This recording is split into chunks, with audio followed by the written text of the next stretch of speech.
All the major elements of the crisis we're facing today were present. The roots of these crises were all present at the end of the Gorbachev and the beginning of the Yeltsin administrations.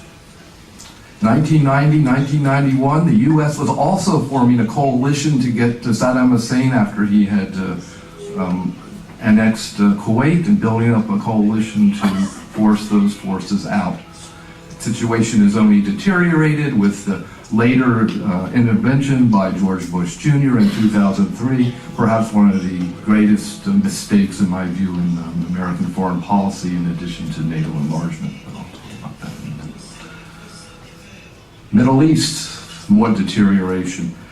When Gorbachev was making his rapprochement with China in order to end the border dispute that had broken apart Sino-Soviet relations for years, the U.S. response to that was to build up Japanese military power in order to draw China away from the Russian ties. Those ties were between Russia, Soviet Union, Russia, and China have only intensified, so that by now, by 2005, China and Russia have been engaging in major military maneuvers. I do not think this was Gorbachev's intent at the beginning of this. Japan is now engaging in a major military buildup as well under the new Abe government. Possibility of conflict in the East and China Seas is real.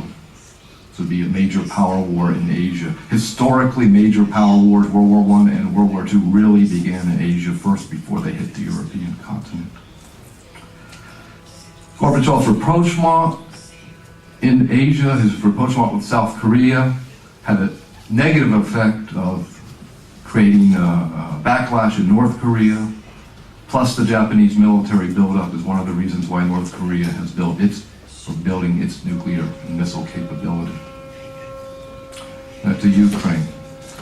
The elements, all the elements present in today's crisis in Ukraine were present in 1991, 1992. After the August 1991 coup attempt that accelerated the breakup of the Soviet Union, the Ukrainian refusal to join the new Union Treaty, or Common Union Treaty, as Andrei Grachev just talked about, increased the tensions between Russia and Ukraine. In mid-1991, Boris Yeltsin began to threaten a revision of Russian borders if Ukraine and other ex-Soviet states did make good on their threats to leave the Union. Russia also used political and economic pressures to draw Ukraine into an economic cooperation agreement at that time.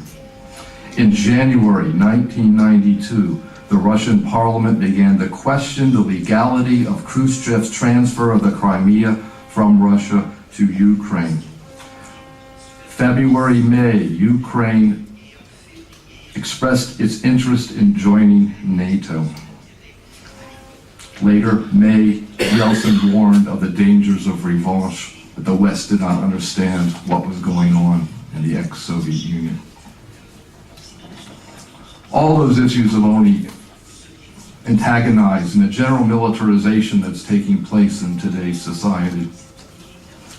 The United States is, once again, as I said, building up a coalition to fight the Islamic State, in which looks like will probably be a war, a long-term war, very different, of course, than the Gulf War at that time, but one that with unpredictable consequences for the Middle East and Europe as well.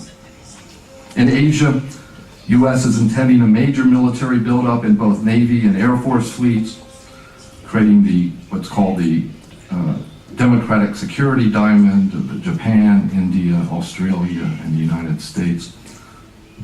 Tensions between Japan and China and Japan and Russia seem to be mounting.